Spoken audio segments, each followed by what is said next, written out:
What tools and processes does a landlord use to streamline their business? Hello, my name is Nelson Gray, and this is the Small Business Solutions Podcast, the show where we skip the high-level inspiration and get into the actual solutions straight from people running the business. Now, let's answer that opening question. Let's start with what's your top 2 or 3 software tools that you use while running your business? Um, I use this software called Hemlane, the one that I say like for the property that I manage myself. So it's a landlording platform. It helps you. So there are different options in there to help you manage your property where they can take over the whole thing, where like they pretty much act like the landlord, they do the whole thing. Or you can have an hybrid where you both are the managers. They just provide you with the tools and you are still the manager. You call the shots and all that. So that's handling for the properties that I self-manage. And then for those that I don't manage, it really depends on whatever software that the property management that I hire uses. So I go into the ecosystem. So whatever app that I use, I'm gonna have to go into it and see what I need to see and interact with them. So and then you have software like Word and Excel for letters and all that you need to send to tenant and stuff. So those are the main ones that I can think of, right? And then we have software like rent meters, which helps us gauge like where the market is, what the demand is, like how much to charge for rent, like when you have a turnover or whatever. So was that 3? Yes. Yeah. But your top ones. I So, think and that it was sounds like like you said, it adapts to, because you have a couple, so you're trying to use whatever tool is for each one. uh-huh. Um, so every business has like a main platform of their inventory or their subscription service or whatever. And so it sounds that's similar to what you're using there. You have that platform that they're all paying their rent and you're tracking like the repairs and all in the tool. So so that makes sense. So that's cool. Now how about when you're automating processes?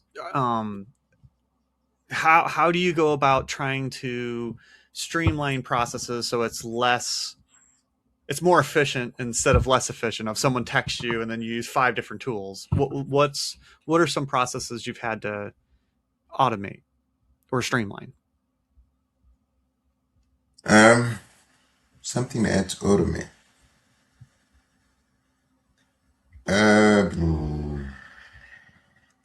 like one thing I would tell you was there's a software called Expensify for tax season. Like you get a lot of receipt that you get physical copies of, and those are very easy to lose. And then sometimes like the receipt that you get, like all those receipts that they print like at Walmart. Let's say if you keep it in a folder, I learned the hard way. I learned the hard way that after time, all those numbers, all those that ink get Yes, dissolved so easily. So I learned that the hard way. So it just what becomes that a blank software receipt. did, yes, what that software does is once you get the receipt, you just take a picture of it and upload it to that website and it classifies it. So that's one thing that comes to mind. That was really a lifesaver for the time when tax season comes. Like all those loose receipts, like the email one are easy to manage, but those, like it was hard for me to manage those. And when, because I do my bookkeeping once a week and once a month I go over that again, and having those was really a time saver to reconcile my books. So that's the answer I can give right now.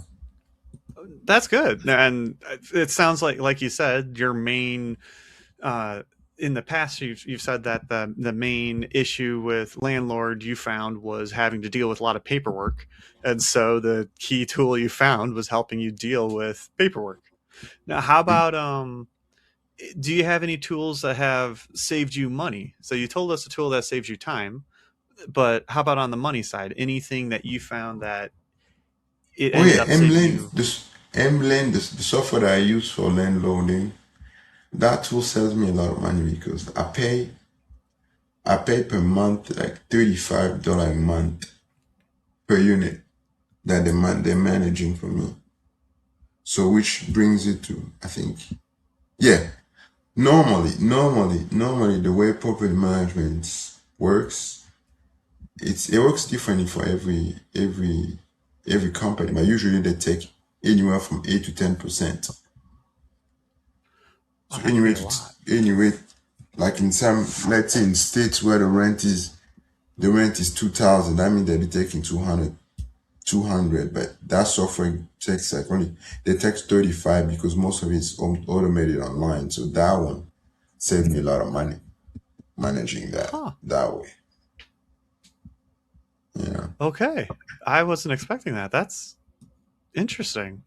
Have you had to upgrade any of the software or migrate off of any software you had to a different one yet?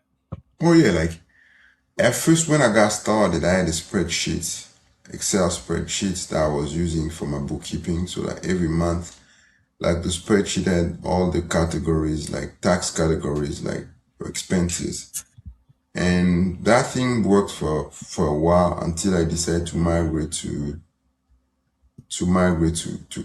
Hemlane, and it was better. So it made it way easier to have everything in the same place, and at the end of the year, when tax season comes, you have a really well made reports of all the expenses, all the income, and all those things, and it makes it easy when the when it's I can just connect it to my bank account, and then when Okay. every transaction that comes, it try to categorize it, and then I just need to check and verify if it's okay. That one is not. This is okay. So that made my life way easier to have that migrating from just an Excel spreadsheet to Hemlane. So I think that's one Okay, so I'm that comes to mind. hearing Hemline is satisfying a lot of your business needs. It's doing your accounting where it's tracking all that the income is, and it's also is it doing your expenses as well, or was that Yeah, something it's else? classifying everything. So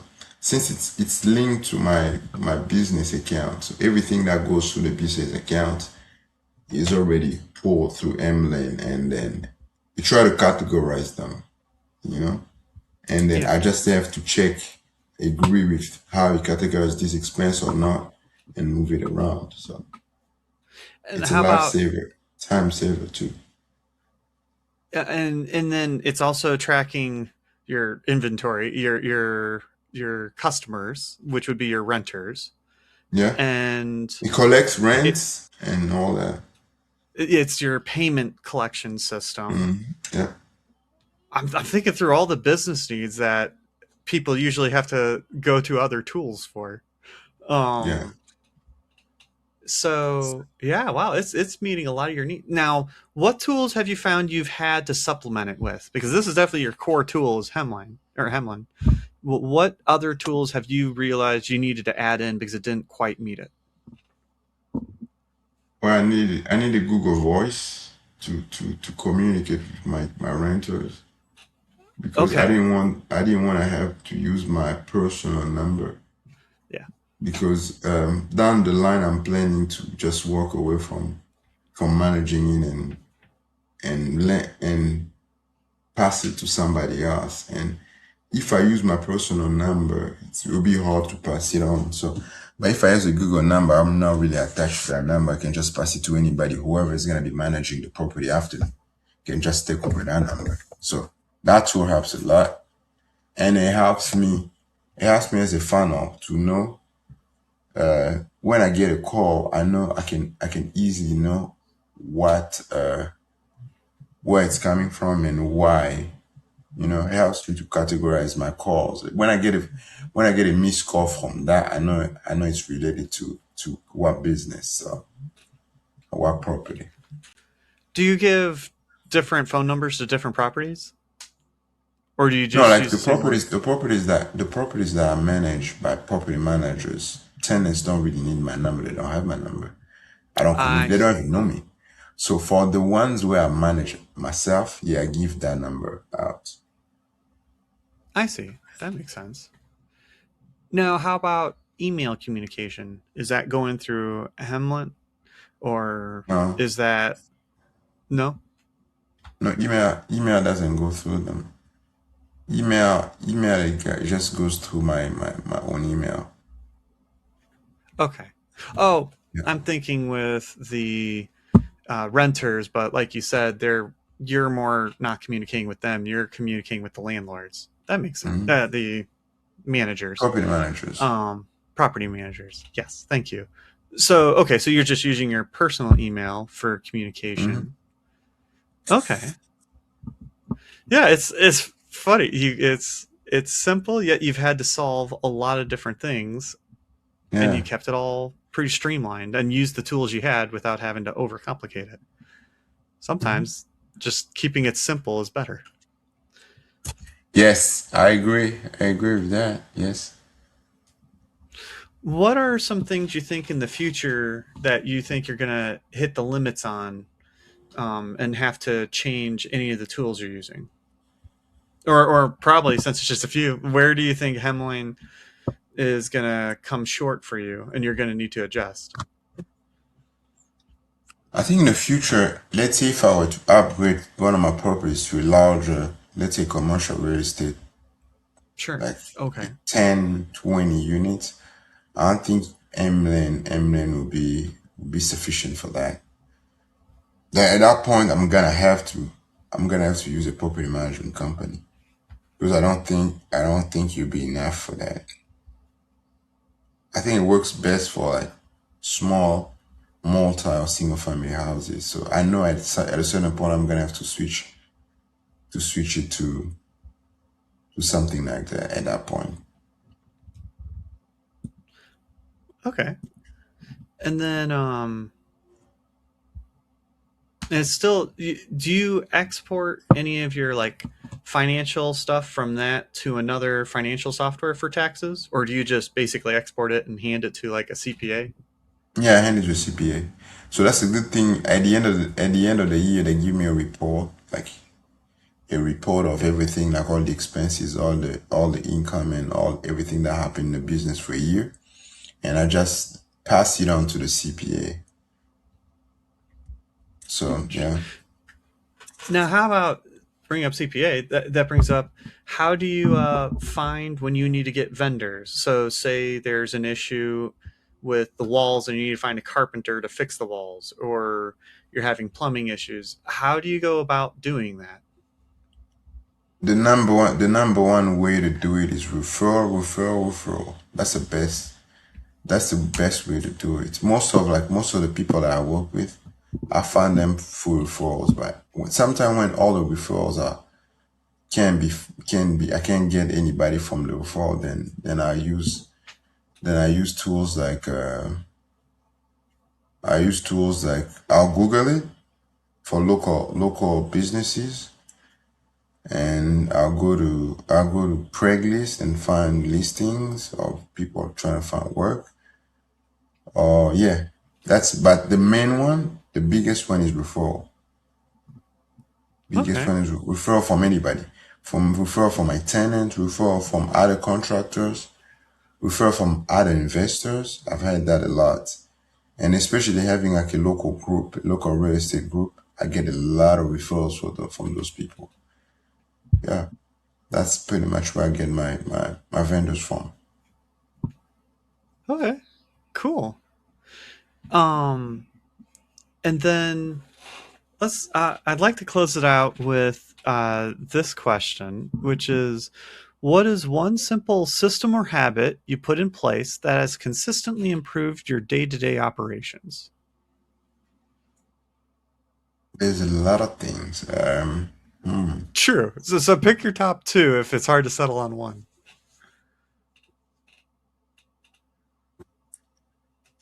Well, on a day to day, I don't really do real estate day to day though, because True. it's a side business, so I don't really do it day to day. It's a But what I sprint and do wait. do, yeah, I try to keep like my bookkeeping to once a week. I'll go through my books and adjust things I do it every weekend. So that I think has been one of the habit that helped me a lot, not to get overwhelmed by doing everything at once. So going through my books once a week, I think that's one of the habits that helped me the most. I feel like every problem you've had to solve somehow comes back to paperwork. It's your Oh yeah, streamlining, your most of it is software, paperwork. and your Most of number it is one habit paperwork. is all back to paperwork. Yeah, I think yeah, that's what I said. Like I said in the beginning, the thing that I didn't know, I was really surprised by is how much paperwork will lead my life within this business. So yeah, Well, cool. Thank you. I appreciate you having you on the show. thank you. I enjoyed this time here. Thank you for having me. Thank you for listening to part 2 of the interview with Elisee. I really enjoyed learning his methods and how he dealt with problems that he had to solve for his landlord business. So, one lesson I got out of that was creating a weekly rhythm for dealing with his paperwork. I know not every business owner has this, but a lot of us do, where we've got to keep track of our accounting books, or maybe we have emails we have to deal with that aren't just like you read it, but it's like, oh, I need to go set something up with the bank, or I have to go do some type of registration for credentialing, or whatever it is. I think setting up a weekly rhythm where you go, my Saturday morning, I set aside 2 hours every Saturday, or else it turns into 3 months of it piling up. And then you've got a 10 to 15 hour project to catch up on everything. And it takes even longer because you're trying to find stuff from 3 months ago. So that was really good for me to hear. And I'm going to start applying that in my stuff that I do. If you enjoyed this podcast, please subscribe, and it would help out my podcast a lot to be more discovered and be able to bring more people in to talk about it. So thanks for listening, and now go solve problems, and I'll talk to you in the next episode.